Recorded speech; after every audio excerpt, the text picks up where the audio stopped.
Fala galera, Dizascope. Não é o Douglas Gonçalves por aqui, você deve ter imaginado.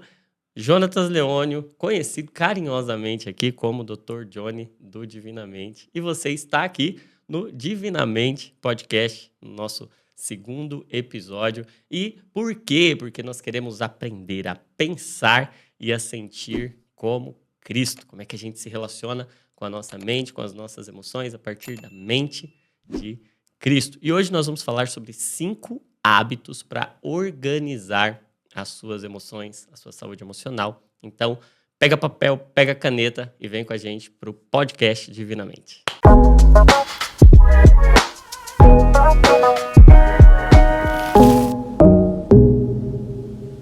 E antes da gente começar, quero mostrar para vocês, como um pai orgulhoso, babão, que fica querendo mostrar o filho, eu quero anunciar para vocês aqui, Divinamente, o livro Aprendendo a Pensar e a Sentir como Cristo. Inclusive, essa reflexão que a gente vai ter aqui hoje, ela está inspirada em um dos capítulos deste livro. E vamos falar sobre emoções. Emoções são uma dimensão importante da nossa vida, apesar de nós nos relacionarmos de forma conflituosa, por vezes, com elas. Emoções não são demônios, emoções são hormônios. As nossas emoções, elas comunicam valores importantes. E é interessante a gente pensar sobre emoções, porque todo mundo tem emoção o tempo todo, a gente está o tempo todo se emocionando. Mas a gente, por vezes, tem até dificuldade de definir o que é uma emoção. E a palavra original para emoção, no latim, é emovere, que quer dizer movimento. Ou seja, a emoção tem o propósito de nos colocar em movimento. Então é importante movimentar, é importante se emocionar. As emoções são como um motor que nos mobilizam, que nos movimentam. Mas elas são excelentes motores, mas péssimas motoristas. Nós precisamos guiá-las. E algo interessante sobre as emoções, e a gente vai usar hoje a parábola da dracma perdida como ponto de partida, como ponto de referencial para a gente entender e encontrar esses 5 hábitos para organizar as nossas emoções. Uma coisa importante, inclusive, que a gente vê na parábola, você conhece a parábola, aquela mulher que tinha 10 dracmas e ela, perdendo uma das dracmas, ela entra dentro de casa, ela acende a luz, ela varre, procura diligentemente até encontrá-la, e quando ela encontra, ela faz uma festa, ela celebra com as suas amigas e com as suas vizinhas. E olha que interessante, por que eu escolhi essa parábola para explicar como a gente organiza as emoções? Porque emoção, e aí se você estiver anotando, anota isso aí. Emoção comunica valor. Emoção comunica valor. Toda emoção que a gente tem, ela está expressando um valor importante para nós.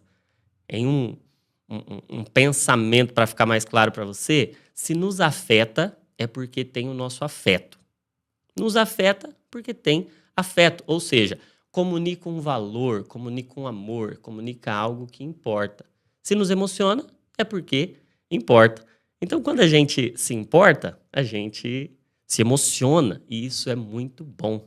É muito bom se emocionar, é muito bom se importar, isso comunica valor, isso comunica amor. E isso explica muito das nossas crises emocionais. Porque nós entramos em crises emocionais quando valores nossos são afetados. E esse momento da mulher, da dracma perdida, ele expressa uma crise de valor. Um valor importante, uma parte importante da vida daquela mulher, algo que tinha o seu afeto, foi afetado. Então ela está em crise. E assim, muitos de nós estamos nesse momento e vamos estar ao longo da vida. Valores nossos, família, relacionamento, bens, coisas importantes para nós podem ser afetadas e isso vai gerar uma crise emocional, como essa mulher estava. E aí outra coisa interessante é que essas crises emocionais, vão fazer a gente, por vezes, sentir-se mal. Nós vamos nos sentir mal. E aí, essa é uma outra constatação importante. Por vezes é bom se sentir mal. É engraçado isso, né? É bom se sentir mal. A melhor coisa que pode acontecer quando um valor seu é afetado é você se sentir mal. Eu gosto de dizer que existem algumas tristezas que são boas e existem algumas alegrias que são ruins. Porque se Deus está chorando com alguma coisa, se um valor de Deus está sendo afetado, a coisa mais sábia e sensata e santa que eu posso fazer é me entristecer com ele, é chorar com ele. E se ele está feliz, a coisa mais santa que eu posso fazer é me alegrar com ele. Existem algumas tristezas que são boas, existem algumas alegrias que são ruins. E essa mulher, ela valoriza, a mulher da dracma perdida, nós estamos pensando nela, essa mulher, ela valoriza esse momento de crise, ela se sente mal, o que motiva essa jornada dela em busca da dracma é uma crise emocional, é sentir-se mal. Ela está se sentindo mal. Talvez esse seja o cenário. Esse seja o cenário de você não estar se sentindo bem. É interessante que a gente tem 5 emoções primárias, né? E aí você vai lembrar daquele filme Divertidamente. Não é o filme Divinamente, é o filme Divertidamente da Disney. E se você não assistiu, assiste lá. Tem 5 emoções primárias, tem 5 emoções que já nascem com a menininha Riley. E isso expressa, de fato, as nossas 5 emoções primárias. E quando você olha lá, das 5 emoções que a gente já nasce com elas, 4 emoções são desconfortáveis, são desagradáveis. São elas: tristeza, raiva, medo e nojo ou aversão. A única emoção primária que é agradável é a alegria. E por que isso, gente? Porque nós não estamos no nosso lugar. Porque nós ainda estamos em um ambiente deformado. Nós caímos e aguardamos a redenção completa. E é importante que a dor, que o mal-estar, nos mobilize em direção à nossa redenção completa, em direção ao nosso lugar, em direção ao nosso formato. E aí é interessante a gente pensar que Deus formou um mundo perfeito. O pecado nos deformou completamente. E Cristo nos transformou. E agora nós estamos nesse processo de transformação à medida que nós renovamos o nosso entendimento para pensar como Cristo pensa, para sentir como Cristo sente. E sentir-se mal pode ser bom. E agora a gente precisa entrar dentro dessa jornada. Eu acho interessante que a mulher da dracma perdida, ela vai ter esses 5 hábitos, e aí pega aí o papel e a caneta para você anotar esses 5 hábitos que vão organizar essa crise emocional, que vão colocar esse caos emocional em ordem. Olha que interessante. Ela poderia muito bem, diante da perda de um valor, diante da perda de algo que é importante, que afeta, e essa dracma era algo importante, era algo que a afetava, ela podia muito bem ir para fora, tentar conseguir o que faltava e desenvolver uma relação da seguinte maneira: eu vou procurar alguém que tem uma dracma sobrando e esse alguém vai me emprestar, e eu agora não vou ficar com 9 dracmas, eu agora vou ter 10 novamente. Ela podia olhar para essa crise e tentar resolvê-la externamente, como muitos de nós fazemos. Diante de crises, a gente tenta cobrar de alguém. A gente tenta dizer: ei, me dá uma dracma que eu tô carente de dracmas. Quantos relacionamentos não são relacionamentos ruins, não são relacionamentos dependentes, não são relacionamentos deformados, porque eles são baseados em uma carência, em uma necessidade. E aí você está faltando e você precisa de alguém que te preencha. E crises emocionais podem ser encaradas assim, como uma carência importante que faz aceitar e que faz buscar e cobrar de pessoas externamente. E aí a gente vive cobrando. Mas ela podia também agir de um outro jeito, ela podia cobrir. Ó, 2 erros, cobrar ou cobrir. Ela podia cobrar de alguém, começar a culpar e viver nesse modelo vitimista. Ah, tiraram a minha dracma. Ah, acabaram com a minha vida. Roubaram de mim os meus valores. Ela podia cobrar ou ela podia cobrir. Ela podia simplesmente disfarçar, encontrar uma dracma fake, uma dracma que parecesse muito com uma dracma original. Ela podia viver uma vida disfarçada. Ela podia ou cobrar de alguém, ela podia ou transferir essa responsabilidade, ela podia ou tentar encontrar essa dracma em alguém, ou ela podia tentar viver uma vida disfarçada, tentando olhar para isso de forma externa, tentando lidar com a crise a partir do lado de fora. E é assim que grande parte de nós lida com as crises emocionais. É para o lado de fora, é encontrando culpados. Desde Adão a gente está assim, né? A culpa é do Senhor que me deu a mulher. Então a culpa é de Deus e a culpa é da mulher. E aí a mulher, mais uma vitimista, e todos nós somos vitimistas fora do evangelho, porque todos nós temos uma culpa que a gente não sabe como lidar. E aí a mulher diz: foi a serpente, ela me enganou e eu comi. Tentando cobrar de alguém, tentando olhar para a crise emocional a partir da perspectiva de fora. Mas vamos lá então.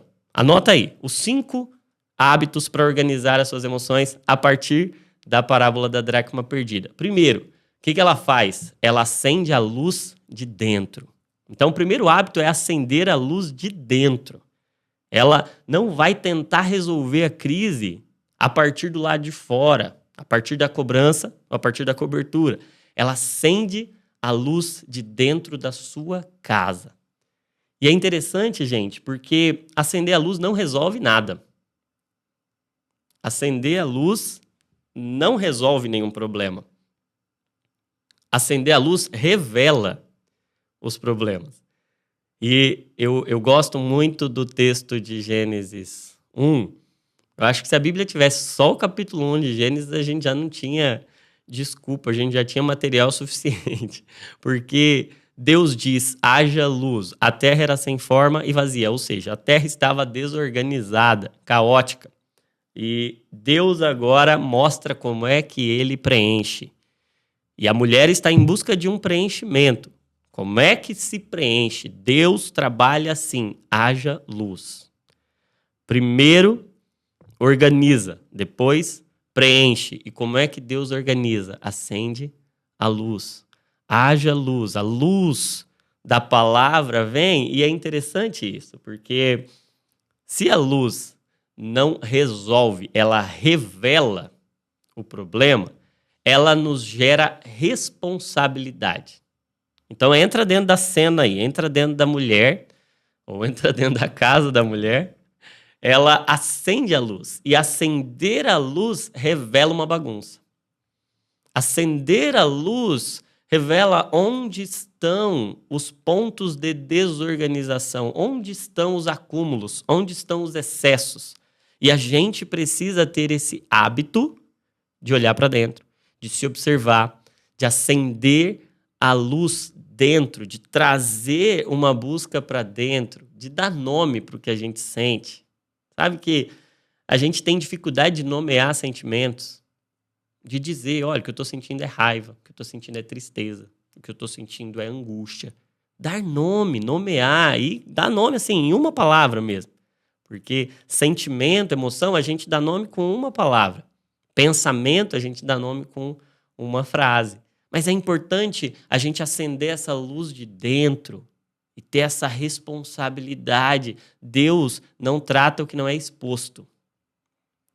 Quando o Senhor vai ressuscitar Lázaro, ele podia muito bem ter dito assim: Lázaro, passa por dentro dessa pedra e vem aqui para fora. Ou ele podia ter dito para a pedra: pedra, rola para a direita, rola para lá, rola para cá, mas ele responsabiliza os homens, a humanidade, para fazer o que é natural e diz: ei, precisa expor, a luz precisa chegar nesse ambiente, eu preciso que vocês exponham, eu preciso que vocês acendam a luz para dentro. E é importante a gente ter essa consciência. Acenda a luz de dentro. Quando você estiver em crise, pare de olhar para fora e comece a olhar para dentro. Olhe para dentro de você. Acenda a luz e deixe Deus nomear o que está acontecendo aí dentro. Pare de esconder, pare de se esconder. Acenda a luz do porão. Abra todos os cômodos. Se conheça. Eu gosto do que Agostinho de Hipona, pai da igreja, diz. Ele diz que os dois conhecimentos mais importantes que um homem pode ter são o conhecimento de Deus e o conhecimento dele mesmo. E esses dois conhecimentos funcionam em uma simbiose. Um potencializa o outro. Quanto mais eu conheço de Deus, mais eu posso conhecer de mim. Eu posso acender essa luz. Lâmpada para os meus pés é a tua palavra, luz para o meu caminho. Eu posso acender a luz. Eu não preciso ter medo do que eu vou encontrar. Eu não preciso ter medo do que tem dentro de mim. Eu posso olhar para a minha vida, olhar para a minha história. Esse é o primeiro hábito. Vamos para o segundo hábito. Tá entendendo aí? Coloca aí nos comentários. Eu estou entendendo. Vamos para o segundo hábito. O segundo hábito, e a gente pode ver isso na condução da mulher, ela passa o seu passado a limpo. Como que ela faz isso? Ela pega uma vassoura. Então ela acende a luz e ela agora pega uma vassoura e ela varre. E essa atitude de varrer é literalmente passar o passado a limpo. É limpar a sua história. É fazer as pazes com o seu passado. Gente, quantos de nós estamos em crises emocionais porque nós não fizemos as pazes com o passado? Então, uma primeira razão pela qual a gente pode viver crises emocionais duradouras é porque a gente não tem o hábito de acender a luz para dentro, sim para fora. Uma segunda razão é a gente não passar o passado a limpo, é não varrer. E quando a gente não varre, quando a gente não se relaciona com o passado de forma a passá-lo a limpo, a literalmente varrer, limpar a nossa trajetória, a gente pode acumular coisa que não deveria estar acumulada. Varrer é tirar o acúmulo, varrer é deixar o passado para trás. E sabe o que eu acho mais importante dessa ideia de deixar o passado para trás? É que o passado tem uma capacidade de nos roubar. Presta atenção nisso. A gente pode ser roubado pelo nosso passado, porque quando a gente está no passado, a gente não está no presente. E a nossa própria história pode nos roubar. Nós podemos ser roubados pelo passado. E esse passado pode ser tanto o passado ruim como o passado bom. Porque você conhece a história da mulher de Ló, que foi roubada pelo passado. Você com certeza deve ter alguns traumas e todos nós lidamos com alguns traumas que por vezes nos roubam do presente. Mas sabe que existe um componente também dessa forma de lidar com o passado ruim que pode nos roubar e que vem travestida de gratidão e que vem disfarçada de gratidão, de alegria, de contentamento, que é como é que a gente se relaciona com o passado que foi bom. Às vezes o passado foi tão bom e a gente teve tanto prazer nele que a gente tem dificuldade de viver o presente e de passar esse passado bom a limpo. Você lembra daquela ocasião em que Eliseu está diante de uma viúva e o seu marido temia o Senhor, mas ele falece e ele deixa uma dívida, e Eliseu diz para ela, você vai fazer o seguinte, você vai pegar vasos emprestados, muitas vasilhas com seus vizinhos, quanto mais você conseguir, melhor. E aí é interessante que aquela mulher pega muitas vasilhas e ela vai despejando ali o azeite E olha que interessante, o texto diz que ela tinha que encher a vasilha, colocar para trás, pegar uma outra, encher, colocar para trás. Olha que interessante, o azeite para o vaso novo só vinha quando colocava o outro vaso cheio para trás. Sabe que tem gente que tá assim? Viveu coisas tão boas que não consegue deixar para trás. Só que enquanto não coloca para trás, enquanto não passa esse passado a limpo, não pode receber um azeite novo, um azeite fresco. Não importa quão ruim tenha sido o passado ou quão bom tenha sido o passado, ele precisa ser passado a limpo. Ele precisa ser deixado para trás, e isso não é amnésia. O evangelho é um chamado à memória. Ah, lembre-se, lembre-se, lembre-se. Porém, a gente tem que tomar muito cuidado com as lembranças, para que as lembranças não comprometam a nossa memória. Nós não precisamos ter problema com o passado, sabe por quê? Porque o eterno resolve o nosso passado. O eterno redime o nosso passado. Então nós não precisamos estar presos nem ao passado ruim, nem ao passado bom. Esse é o segundo hábito para a gente organizar as emoções. Terceiro hábito para a gente organizar as emoções, olha que interessante. Ele diz que a mulher varre diligentemente. Preste atenção nessa expressão diligentemente. Diligência tem a ver com zelo. Diligência tem a ver com amor. Diligência tem a ver com uma atenção tão profunda, tão dedicada. E ela não age por raiva, ela age por zelo. A palavra diligência vem de uma raiz original grega para amor. Ela não está brigando, ela está amando. Ela está fazendo isso de forma diligente. Então, o terceiro hábito é: ame o que Deus ama. Ame o que Deus ama. E quando eu digo ame o que Deus ama, eu estou dizendo que você precisa se amar. E aí isso não é uma mensagem humanista, antropocêntrica, isso é uma mensagem do Evangelho. A coisa mais terrível que pode acontecer é você odiar o que Deus ama e você amar o que Deus odeia. A mulher está agindo em uma crise não movida pela raiva, mas movida pela diligência. Ela não entra em contato com o seu passado para brigar com o seu passado. Ela entra em contato com diligência de quem quer fazer as pazes. Então, se no segundo hábito a gente falou de fazer as pazes com o passado, o terceiro hábito a gente fala de fazer as pazes consigo mesmo. É uma atitude de reconciliação.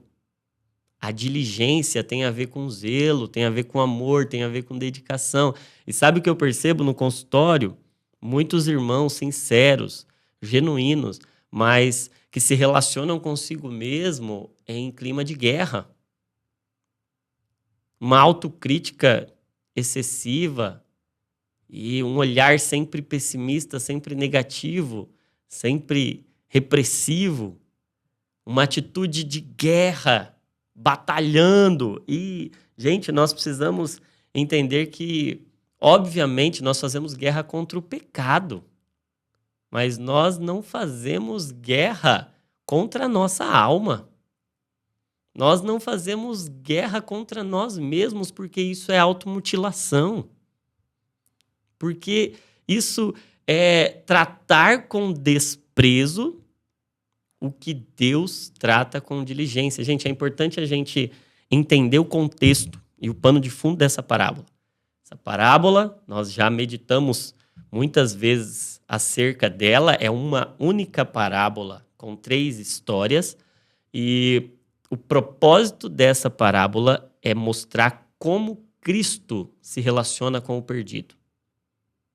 E nós, nessa história, somos as dracmas perdidas, que Cristo procura diligentemente até encontrar e revela uma atitude de amor. E aí eu quero dizer para você, não deixe de amar o que Cristo ama. Você precisa se olhar com outros olhos. Você precisa olhar no espelho e pedir ao Senhor a lente dele. Quando você olhar para você, você olhar através de Cristo. Porque nós temos um mediador. E esse mediador é um intermediário entre Deus e os homens. Então, o que a gente aprende é que Cristo tem que estar no meio de tudo.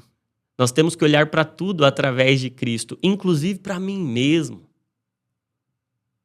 Eu tenho que me olhar não fazendo guerra, mas trazendo reconciliação. Fazer das minhas emoções, não... E aí eu quero fazer uma ressalva. O livro Campo de Batalha da Mente, da Joyce Meyer, é maravilhoso, muito bom. Eu indico. Porém, é importante que a gente não faça da nossa mente apenas um campo de batalha. Que a batalha seja uma parte da nossa história, mas que, mais do que um campo de batalha, que a nossa mente seja um jardim de intimidade, cultivado e guardado para o Senhor. E que a gente entre nesse lugar de reconciliação, de diligência. Nós não podemos ser negligentes com o que o Senhor é diligente. Deus é diligente conosco.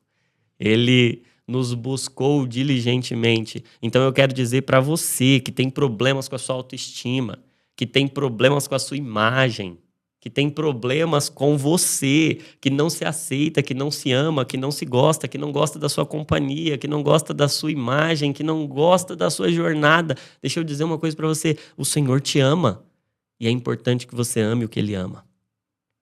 Isso é saúde mental, gente. Saúde mental é amar o que Deus ama, é pensar o que Cristo pensa, é sentir o que Cristo sente, é desejar o que Cristo deseja. Deus pode tudo o que quer e Ele quis você. Olha como isso é lindo, como isso é maravilhoso. Esse é o terceiro hábito da mulher que organiza as suas emoções. Então vamos recapitular aí. O primeiro hábito é acenda a luz de dentro. O segundo é passe o seu passado a limpo. O terceiro é ame o que Deus ama. Faça as pazes com você. O quarto hábito. O que essa mulher vai fazer? Essa mulher agora, ela vai varrer até encontrar. Sabe o que eu percebo nela? É que ela não desiste. E aí, qual é o quarto hábito? Anota aí se você estiver anotando. Não desista do que Deus não desistiu. Não desista do que Deus não desistiu. Como é que a gente organiza a nossa vida emocional? É não desistindo do que Deus não desiste. E aí, gente, eu sei que alguns de nós nesse momento, como eu já vivi um momento assim, olham para o futuro e não veem saída. E são tomados por um sentimento de desespero, são tomados por um sentimento de desesperança, são tomados por um sentimento de desamparo e não veem, e tudo que se tem no coração é uma vontade imensa de desistir de tudo. Gente, essa história é sobre Cristo e Cristo não desistiu de nós até encontrar. E eu quero dizer a você que tem vivido em crise com as suas emoções, não desista do que Deus não desistiu. Não desista. Não tome atitudes definitivas baseadas em sentimentos transitórios. Isso vai passar. É um momento de crise, como essa mulher vivia. Mas há uma chave aqui, ela não desiste até encontrar. Se você quer aprender a organizar as suas emoções, não desista do que Deus não desistiu. Não desista do que Deus não desiste. Ele não desistiu de você. Ele não desistiu do seu casamento, ele não desistiu da sua saúde, ele não desiste. E você agora pode alinhar o seu coração ao dele e não desistir do que ele não desiste. Esse é o quarto hábito. Eu sei que alguns dos meus irmãos que estão assistindo esse vídeo agora, e esse pode ser você, talvez tenham pensado e tenha passado pelo seu coração: eu cansei, chega, eu vou desistir. Mas o que a gente aprende com essa parábola é: não desista. Não desista do que Deus não desistiu. Ele varre diligentemente até encontrar. E o quinto hábito para você organizar as suas emoções. A mulher encontra. E quando ela encontra, ela achou o valor. Lembra que as emoções comunicam valores que estão sendo afetados ou afirmados? Ela achou. E agora, quando ela acha, ela se alegra. Ela entra em um ambiente emocional agora positivo, alegre. Ela está satisfeita, ela está feliz, ela encontrou o valor. E é essa a nossa busca, é encontrar o que está perdido, é preencher. Olha como é lindo. Deus trabalha assim, organiza primeiro, que preenche depois. Olha só, lembra do Gênesis. O que Deus fez antes de encher a terra? Ele organizou a terra. Primeiro, ele acendeu a luz, ele começou a separar as coisas, separar o dia da noite, separar a porção seca da porção molhada, as águas de cima das águas de baixo. Ele separou. Depois que ele organizou, aí ele preencheu. É assim que Deus vai fazer. Tem gente que está achando que primeiro Deus vai preencher, depois vai organizar. E aí a gente está vivendo nessa carência, vivendo nessa necessidade de algo que venha de fora, achando que Deus vai preencher primeiro, para depois organizar a nossa vida interior. Não. Primeiro organiza, depois preenche. Quando você menos esperar, enquanto você está ali agindo por diligência, não por guerra, não fazendo guerra contra você, não brigando com você e aumentando a sua ansiedade, aumentando o seu sofrimento, mas em uma atitude zelosa, diligente, de reconciliação, passando seu passado a limpo, aprendendo a se relacionar com você a partir de uma perspectiva divina, com a mente de Cristo. Quando você faz isso, vai aparecer. Vai achar. E aí, gente, o que ela faz quando ela recebe? Ela fecha a ferida. Fecha o buraco. Fecha aquele vazio. Ela agora coloca lá. Agora eu tenho 10 dracmas de novo. Mas o quinto hábito é: feche as feridas, não o coração. Feche suas feridas, não feche seu coração. Porque essa mulher podia muito bem ter dito assim: agora que eu achei, nunca mais ninguém entra dentro da minha casa. Eu perdi dentro de casa. Então, sabe aquela história, cachorro picado de cobra tem medo de linguiça? Ninguém mais entra na minha casa. Agora ninguém mais pisa aqui.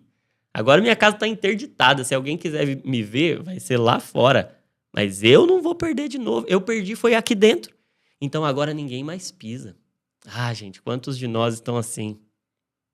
Vivendo pelo medo. Escravizados pelos traumas. Eu perdi aqui, então agora não mais. Eu me relacionei, eu confiei e olha o que aconteceu.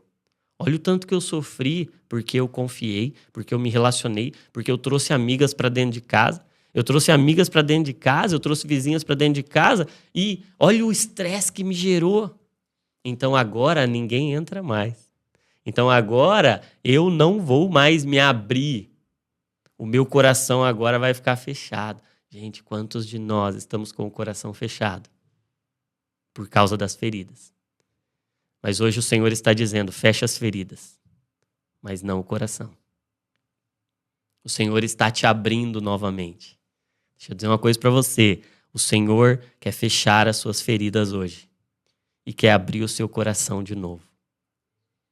Você que está traumatizado, traumatizada, e não consegue mais se relacionar, não consegue mais confiar, não consegue mais ir para a igreja, não consegue mais confiar nos irmãos, não consegue mais abrir a sua casa, não consegue se abrir para relacionamentos, deixa eu dizer, feche a ferida e abra o coração. O Senhor está abrindo corações. O Senhor está chamando pessoas para a mesa novamente. A mesa cura. A parte mais importante da cura e da organização emocional dessa mulher, mais do que achar o valor perdido, é abrir a casa novamente. Porque o mundo é curado na mesa. Porque o mundo é curado nos relacionamentos. Porque a nossa cura é o relacionamento. Porque a festa é o encontro. E Deus está querendo te abrir novamente. Abrir o seu coração de novo para relacionamentos. Ele quer fechar suas feridas e abrir seu coração. Abre e traz de novo gente para dentro do seu coração. O Senhor quer desentulhar o seu coração, tirar os traumas, tirar a sujeira, tirar as marcas que te travam, que te paralisam, fazer com que a festa aconteça novamente. Há uma celebração para acontecer, há uma festa para acontecer, mas isso só se você abrir seu coração. Se você não deixar que a ferida te defina. A ferida continua ali como uma lembrança. Eu sei o que aconteceu, eu sei o que eu passei, eu valorizo a minha história, o meu passado me construiu de alguma forma. Mas o meu passado não me define, ou não define o meu eterno. Eu agora posso abrir de novo o meu coração. Eu posso me abrir para uma outra festa. Quando a gente entra nessa jornada, em busca do valor, em busca do que Deus quer iluminar dentro de nós, nós vamos organizar melhor as nossas emoções. Então, 5 hábitos para você organizar as suas emoções. Acenda a luz de dentro. Passe o seu passado a limpa. Passe o seu passado a limpo. O terceiro hábito, você vai agora amar o que Deus ama. O quarto, não desista do que Deus não desistiu. E o quinto, feche as feridas, mas abra o coração. Eu tenho certeza que essa mensagem pode fazer profundas mudanças no seu coração. E se você crê nisso também, eu vou pedir para você, para compartilhar essa mensagem. Eu tenho certeza que essa mensagem vai chegar em corações de pessoas que estavam desesperadas, achando que o único caminho era desistir. Mas não vai, porque vai amar o que Deus ama e não vai desistir do que Deus não desistiu. Eu quero pedir uma coisa para você também curtir esse vídeo aqui, porque aí você mostra para o YouTube que esse conteúdo pode chegar em mais pessoas, que esse conteúdo é relevante também. E quero pedir também, se você não é inscrito aqui nesse canal, para você se inscrever. E dois recados importantes. É que, sim, chegou a época mais esperada do ano. Conferência Dizascope, dia 11/11. Você não vai esquecer, 11/11, 11 de novembro. E as inscrições para caravanas, para você ir para a conferência com um valor diferenciado e para você conseguir levar uma galera junto com você. Vamos deixar aqui no link da descrição para você fazer a inscrição da sua caravana. Vai ser um tempo muito especial, vai fazer muito bem para você, vai fazer muito bem para a sua igreja. Então junta aí uma galera e a gente vai se encontrar lá. E mais um aviso, o livro Divinamente, vou deixar o link aí na descrição para você adquirir essa história da dracma perdida, como organizar as emoções e mais um bocado de outras estarão aqui. Tenho certeza que vai abençoar a sua vida, vai abençoar a sua saúde emocional, porque saúde emocional é pensar o que Cristo pensa e sentir o que Cristo sente. Então, não se esqueça que você é uma cópia de Cristo e que toda emoção é um convite para oração e que saúde emocional é isso, é pensar o que Cristo está pensando e sentir o que Cristo está sentindo. Deus te abençoe e até o próximo vídeo.